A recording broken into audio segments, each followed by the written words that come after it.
ఎలుకల దోపుడు పుల్లను దాచిన సంగతి గుర్తుందా? నలుగురు కలిసి నాలుగురాళ్లను ఆడిన ఆటే గుర్తుందా? చిన్నతనమంటే కొంటతనమేలే, ఎన్ని ఏళ్ళైనా తీయని జ్ఞాపకమే.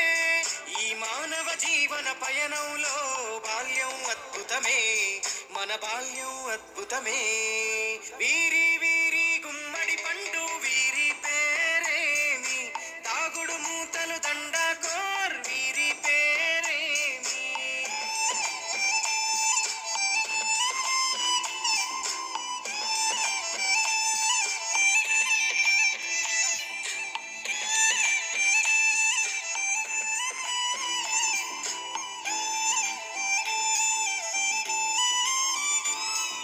పంటలు పంచి దొంగను ఎంచి రేసాటాడితి మందరమే, రేగడి మట్టిని ముద్దగా చేసి బొమ్మరిల్లే కట్టితి.